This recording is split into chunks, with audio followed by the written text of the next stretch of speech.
Madame, Monsieur, bonsoir et bienvenue aux 19h de ce 24 janvier. À la une de l'actualité, le président de la République, Ahmed Tebboune, est arrivé dans l'après-midi en Égypte pour une visite de travail et de fraternité. Il a été reçu à l'aéroport international du Caire par son homologue et frère Abdel Fattah al-Sisi.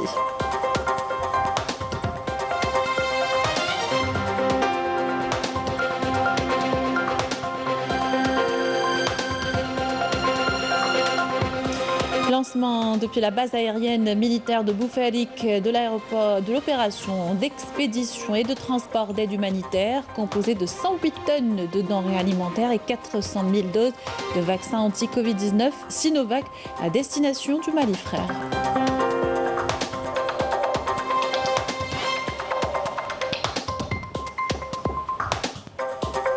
Et le nombre de contaminations toujours en hausse, plus de 2200 nouveaux cas confirmés de coronavirus. Alors que la vaccination se poursuit, une nouvelle campagne est en cours dans les écoles. Illustration à Oran.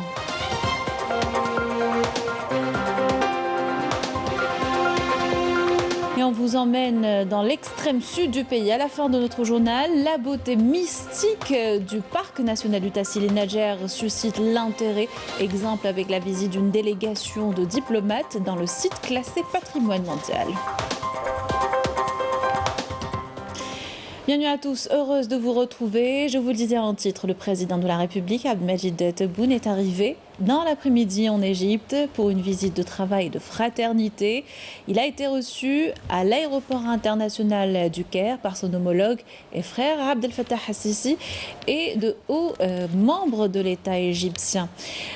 Le président de la République est accompagné d'une importante délégation ministérielle. Cette visite vise à hisser la coopération et les relations bilatérales à la hauteur des relations historiques et politiques unissant les deux pays.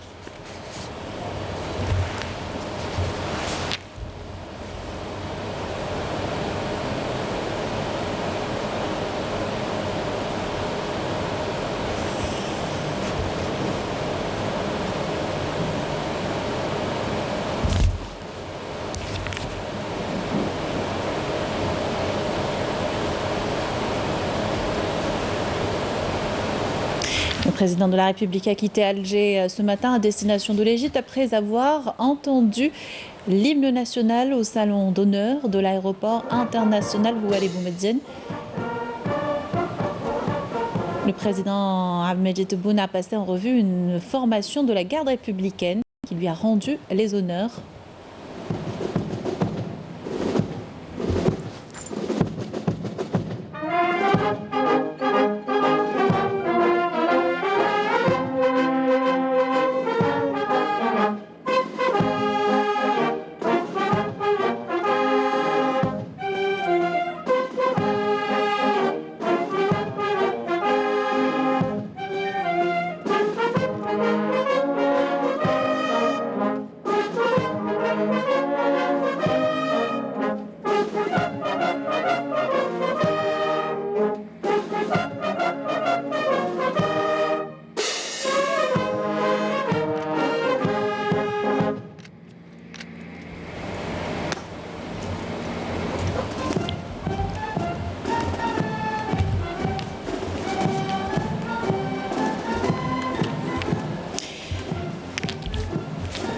Après avoir donc écouté l'hymne national, le président de la République a passé en revue une formation de la garde républicaine qui lui a rendu les honneurs. Le chef de l'État a été salué à son départ par le Premier ministre, ministre des Finances Ayman Ben Abdelrahman, le général de corps d'armée, chef d'état-major de l'ANP Saad Chingliha et le directeur de cabinet à la présidence de la République, Abdelaziz Khelef.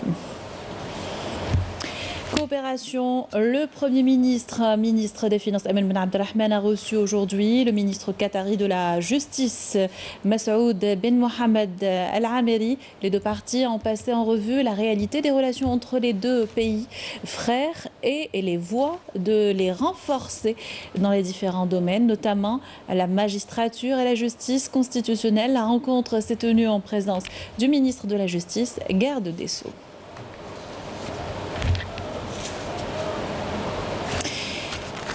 Et le ministre qatari de la Justice a été reçu également par le président de la Cour constitutionnelle, Ammar Belhadj. Les deux parties ont passé en revue plusieurs dossiers en rapport avec le développement de la magistrature ainsi que le rôle de la Cour constitutionnelle algérienne dans le renforcement du système judiciaire et son raccord avec la nouvelle constitution. Je vous invite à écouter le président de la Cour constitutionnelle.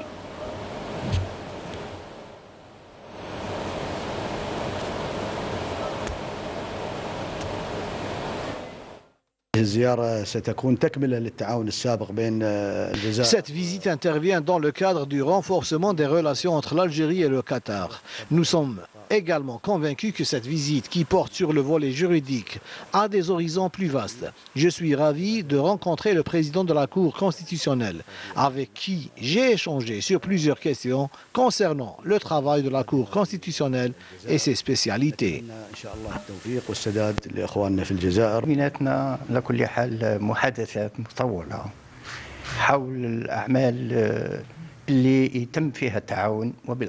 Nous avons eu des entretiens approfondis sur les domaines de coopération, notamment dans le domaine judiciaire et constitutionnel, étant donné qu'au niveau de la Cour constitutionnelle, nous œuvrons à coopérer avec nos frères arabes et avec l'ensemble des cours constitutionnelles pour échanger les expériences et les expertises afin de hisser nos pays à des niveaux plus élevés.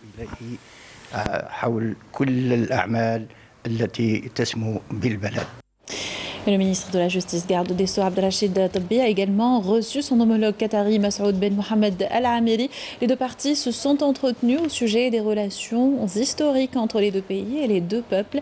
Un mémorandum d'entente et de coopération dans le domaine juridique a été signé par la suite. Il s'agit d'échanger les compétences et d'échange de compétences et d'expériences dans les domaines juridiques, à même d'améliorer la performance et le fonctionnement de la justice dans les deux pays. On écoute la déclaration des deux parties.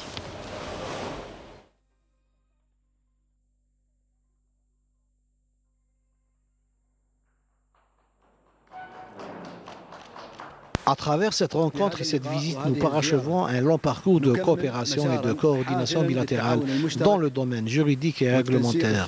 Les échanges de visites des hauts responsables des institutions juridiques et judiciaires des deux pays ont été ponctués par la signature d'un mémorandum d'entente de coopération dans le domaine juridique entre les ministères de la justice des deux pays frères, ce qui permettra de booster la coopération bilatérale. Cette visite intervient parallèlement aux réformes instituées dans le secteur de la justice en Algérie et qui traduisent clairement les exigences de la conjoncture cruciale pour le peuple algérien qui a fait face à de grands défis. Je pense que ce mécanisme juridique institutionnel permettra aux corporations des deux pays d'échanger les expertises en vue d'améliorer les performances de chaque corporation et de consacrer les valeurs de la justice et le droit dans les deux pays. Dans le cadre de la solidarité de l'Algérie avec les pays voisins, lancement depuis la base aérienne militaire de Boufarik de l'opération d'expédition de transport d'aide humanitaire composée de 108 tonnes de denrées alimentaires et 400 000 doses de vaccins anti-Covid-19 Sinovac, et ce à destination du Mali frère. L'opération prévue sur plusieurs étapes via des avions militaires des forces aériennes algériennes vers Bamako. La première étape de l'opération comprend des aides humanitaires de la part du Croissant Rouge algérien au Croissant Rouge malien. Il s'agit de 23 tonnes de denrées alimentaires et 300 000 doses de vaccins Sinovac. Ce don vise à resserrer les liens d'amitié et d'entraide entre les deux peuples algériens et maliens.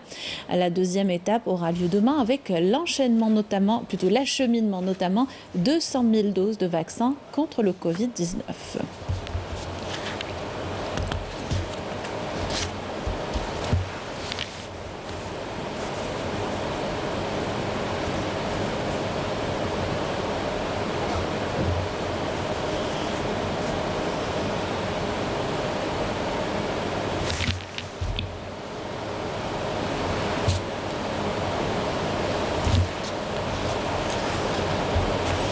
Et à propos de Covid-19, le nombre de contaminations toujours en hausse. 2215 nouveaux cas confirmés de coronavirus, 988 guérisons et 13 décès, sans malheureusement à déplorer. Ces dernières 24 heures, selon un bilan du ministère de la Santé. La campagne de vaccination s'intensifie au niveau national. Une 4e opération au profit des personnels de l'éducation a été lancée hier. L'exemple ce soir nous vient d'Oran, de l'école moyenne de Mich Boumediene, compte rendu de Nesseline Ben Saïd. Pour la 4e campagne de vaccination du personnel du secteur de l'éducation nationale, 42 centres de vaccination contre la Covid-19 ont été mobilisés à Oran. Objectif, vacciner 10 000 enseignants, fonctionnaires et administratifs des établissements scolaires des 26 communes de la wilaya. Nous sommes ici pour nous faire vacciner. Nous avons répondu à l'appel du ministère de la Santé. Pour ma part, je reçois aujourd'hui ma 3e dose de vaccin. Je suis diabétique. Je suis venue me faire vacciner pour la 3e fois. Jusque-là, j'ai pu être à l'abri de la Covid. Je me vaccine pour me protéger, pour protéger mes élèves qui sont comme mes enfants. Pas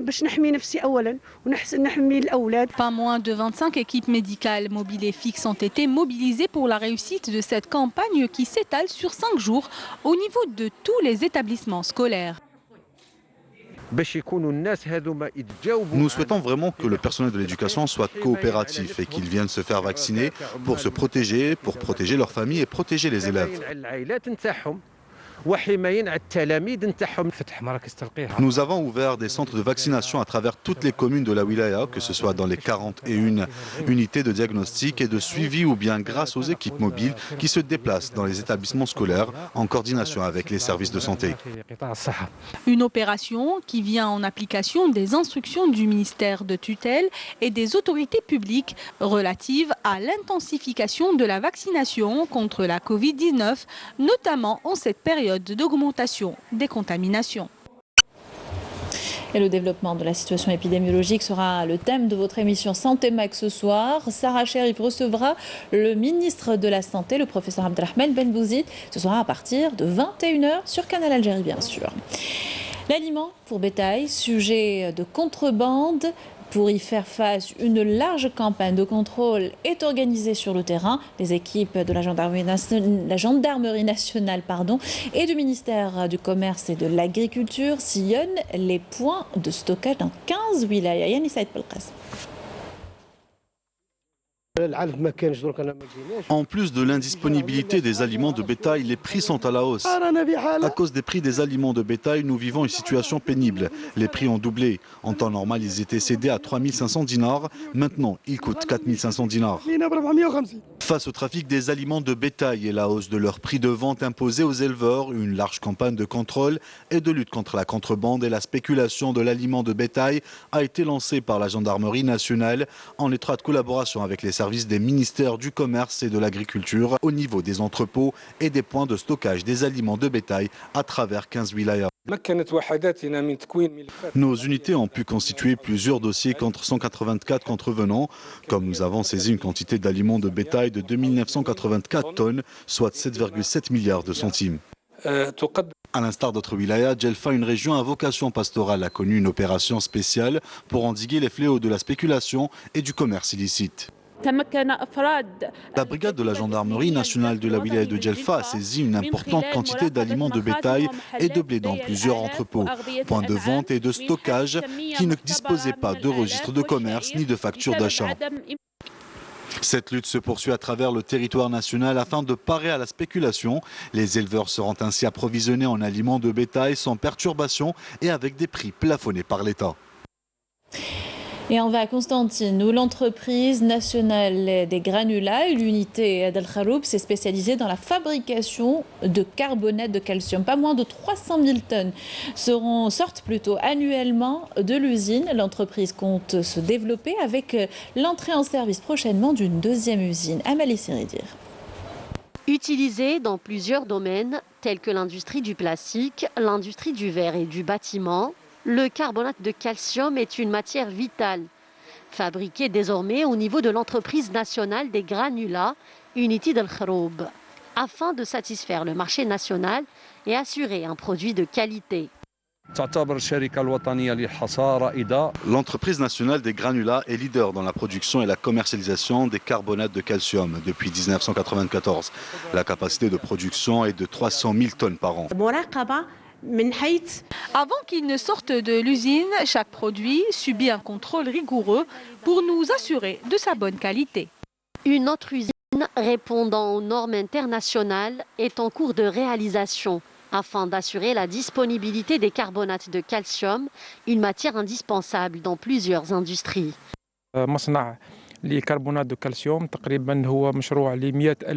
Il s'agit d'un projet pour l'ouverture d'une usine de fabrication de carbonate de calcium à raison de 100 000 tonnes par an. On importe 200 000 à 250 000 tonnes de cette matière en comptant que diminuer l'importation. Un nouveau projet d'envergure qui permettra, une fois réalisé, de booster l'économie dans le domaine industriel, de créer de la richesse, mais aussi de générer des postes d'emploi dans la région. Un dossier sahraoui, des organisations interpellent les institutions de l'Union européenne sur l'illégalité des activités économiques au Sahara occidental occupé. Ces organisations ont saisi les hautes institutions de l'Union européenne pour dénoncer l'exploitation des ressources naturelles au Sahara occidental occupé, et ce malgré la décision de la Cour de justice européenne. En tout, 126 organisations ont envoyé hier une missive à la présidente de la Commission européenne. Retour dans le pays, on vous emmène à présent à l'extrême sud de l'Algérie, au Tassili Nadjer. Le parc national recèle des trésors pour certains encore inconnus. La beauté mystique des lieux ne cesse de susciter l'intérêt. Exemple d'une délégation composée de diplomates de plusieurs pays venus admirer le site classé patrimoine mondial. Yamina Saïdji. C'est le plus grand musée à ciel ouvert au monde. Le parc national du Tassili Nadjer recèle des richesses très variées. La beauté de ce site suscite encore l'intérêt d'un grand nombre de touristes étrangers venus découvrir la diversité géologique de ce site, mais surtout les célèbres gravures rupestres. C'est pas seulement un parc culturel, c'est classé par l'UNESCO, patrimoine mondial culturel et naturel, et ça se voit dans chaque coin de ce parc. Donc, comme j'ai dit, je répète, vous me voyez ravie, impressionnée. J'espère revenir et bien sûr, je vais parler à tous mes collègues, à toute l'Allemagne de cette belle expérience. J'étais il y a un mois et demi à Tamanrasset, mais à Djanet, j'avais une grande envie d'y venir. Et heureusement, j'ai pu me déplacer avec cette mission et je suis extrêmement content de l'avoir fait. Je pense que la coopération entre nos deux pays est une coopération exemplaire dans cette matière. Cette visite a pour objectif de promouvoir le tourisme saharien et de faire découvrir les fabuleux sites touristiques du Tassili Nadjer, notamment à travers les gravures rupestres qui racontent l'histoire millénaire de la société Tergui. Donc une émotion particulière et la première fois dans le désert. Donc deux choses qui me fait vraiment être heureux d'être ici. Et surtout, ce que je ne vais pas oublier, ce sont les peintures rupestres et la lumière pendant les couches de soleil. C'était quelque chose de vraiment d'étonnant. La délégation diplomatique a pu découvrir le parc national du Tassili Nadjer. Notre objectif est de faire connaître les aspects culturels et naturels de ce site qui constitue un patrimoine national et universel.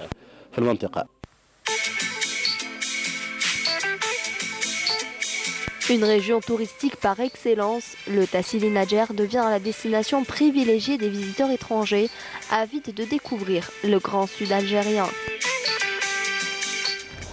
Et on termine avec cette information qui vient de tomber. Le Premier ministre des Finances, Ayman Ben Abdelrahman, est en application des instructions du président de la République et au terme des consultations avec le comité scientifique de suivi de l'évolution de la pandémie. Le Premier ministre a décidé de reconduire le dispositif actuel de la protection et de prévention pour une période de 10 jours à compter du mardi 25 janvier 2022. Il reste entendu que les mesures édictées par le président de la République concernant la suspension de l'enseignement au niveau de l'éducation nationale demeurent applicables jusqu'au samedi 29 janvier 2022. Avec ceci, nous terminons notre journal. Merci de l'avoir suivi et excellente soirée sur Canal Algérie.